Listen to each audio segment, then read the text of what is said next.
Estimated that 1 in 10 children has some kind of mental health issue. Which is why we're starting a project on Tuesday nights to introduce you to some of the kids being helped by Washburn Center for Children in Minneapolis. It's one of the premier children's mental health centers in the country. We start tonight with Karynza, a teenager from Hastings who's now looking forward to college thanks to a very special therapist. Here's Esme Murphy. For most teenagers, high school graduation is cause for celebration. For Karynza Moore, it was so much more. I was so happy. I was like, I proved you all wrong. Like, it felt really good. For 4 years, she'd been haunted by a horrible prediction. When I was a freshman, there was a huge bet that went on that I'd kill myself before I graduated. A shocking statement that might have sounded like teen teasing, but even though Karynza was an A student, it was rooted in reality. I was attempting suicide a lot. I was fighting with my mom a lot. Academically, she's very smart, but she wanted to die. For most of her life, Karynza has battled mental health issues, that bright smile hiding problems with self-esteem, cutting, eating disorders, even suicide attempts. She spent her sophomore year at Girard Academy, a residential treatment center in Austin. It helped, but when she returned home, there were other problems. It was really hard coming home. Really hard.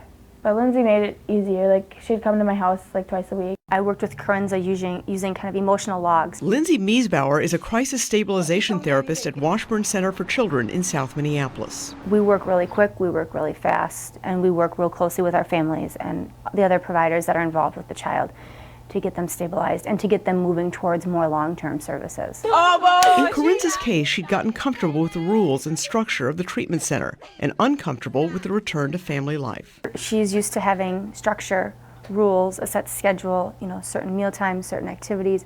So coming home for kids can often be really dysregulating because that structure isn't there. I would talk back to my mom. I'd scream at her. I'd call her names. And Lindsay stepped in to set up a crisis plan, coordinate counseling, and help reset the family structure. She drove to Hastings to see them 3 times a week, and perhaps most importantly, was available on the phone 24/7. It was really, really, really helpful because a lot of my issues come after I have therapy and I'm working on stuff, or really late at night when I have flashbacks or nightmares. Once the situation stabilized, Lindsay stepped away and let other counselors do their jobs. But after a year, Karynza slipped back into old patterns, and the phone rang again. She was kind of my lifeline, where I knew that she had helped Karynza and helped her to move forward. So when she started slipping back, we literally just called her right back in. So Lindsay created another crisis plan and was back at their home. She says that happens about 25 to 30% of the time, usually for a shorter duration. So the second time around, it was much more about helping her and supporting her and using all the skills in her everyday life that she'd already had. Lindsay helped me a lot to come to peace with myself. I don't know, she always was there for me. She always had faith in me. That was more than a year ago. Karynza still sees counselors, but she's doing much better. She reached that graduation milestone in June and is now looking to the future, which includes college at UW Stout, where she earned an academic scholarship.